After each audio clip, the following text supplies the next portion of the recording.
बॉलीवुड की दुनिया सदमे में है। हिंदी सिनेमा के ही मैन, लाखों दिलों की धड़कन और इंसानियत की मिसाल धर्मेंद्र इस दुनिया को अलविदा कह चुके हैं।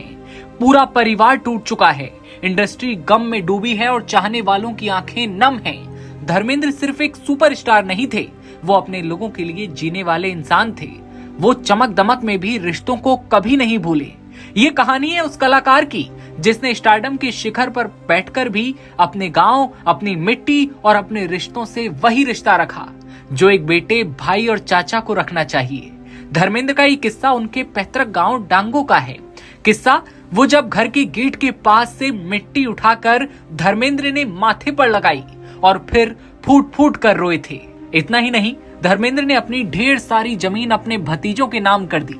ये एक्टर के उस लगाव की झलक पेश करता है जो उन्हें अपनों के पास रखता है।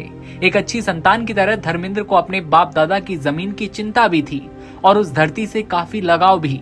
धर्मेंद्र के पिता के हिस्से की जमीन थी वो उन्होंने चाचा के बेटे को दे दी। भास्कर की एक रिपोर्ट के मुताबिक धर्मेंद्र को उनके पिता ने कहा था कि यह हमारे पुरखों की जमीन है, इसे संभाल कर रखना। कहते हैं कि धर्मेंद्र ने पिता की उन्हीं बातों को हमेशा जगह दी और अपनी ये जमीन अपने चाचा के बच्चों के नाम कर दी। उनका मकसद था कि वे गांव में रहकर अपने पुरखों की जमीन को हमेशा संभाल कर रखें। इस रिपोर्ट में बताया गया है कि धर्मेंद्र की चाची प्रीतम कौर गांव में रहती है और अब उनकी उम्र 95 साल है। धर्मेंद्र के पिता जब नसराली में थे तो धर्मेंद्र का जन्म वहां हुआ था और बताया जाता है कि उसके बाद पिता ने धर्मेंद्र उनकी मां को अपने गांव डांगो में रखा था। जब धर्मेंद्र 3 साल के हुए तो तब पिता साहनेवाल स्कूल में थे तो परिवार को लेकर साहनेवाल चले गए। धर्मेंद्र ने भतीजों के नाम 19 कनाल और 11 मरले जमीन दे दी थी। वो उन्हें अपना खून और जड़ समझते थे। उनके भतीजे का नाम बूटा सिंह है जो लुधियाना की एक कपड़ा मिल में काम करते हैं। वो बताते हैं कि आज के समय में कोई किसी को आधा किला भी नहीं देता, लेकिन धर्मेंद्र उन्हें अपना खून मानते थे और इतनी बड़ी जमीन परिवार को सौंप गए। धर्मेंद्र जब मुंबई चले गए तो उनके दादाजी घर से खोया यानी कि मावा बनवाकर उनके लिए मुंबई ले जाते थे। ट्रेन से मुंबई पहुंचने में उन्हें 24 घंटे लग जाते थे।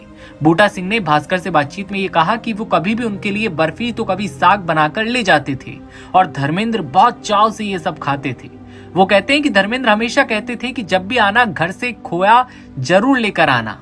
बता दें कि धर्मेंद्र स्टार बनने के बाद 2013 में शूटिंग के लिए अपने पैतृक गांव डांगो आए थे और तब वो 18 साल के हो चुके थे। उनके आने की खबर से पूरा गांव खुश था, लेकिन धर्मेंद्र मायूस नजर आ रहे थे।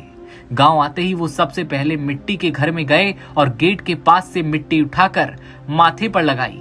बताया जाता है कि घर के अंदर जाने पर वो 10 से 15 मिनट तक फूट फूट कर रोते रहे थे।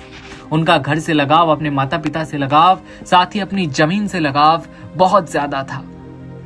ऐसे में धर्मेंद्र को आप किस तरह से याद कर रहे हैं कमेंट सेक्शन में बताइए और बने रहिए नवभारत टाइम्स के साथ।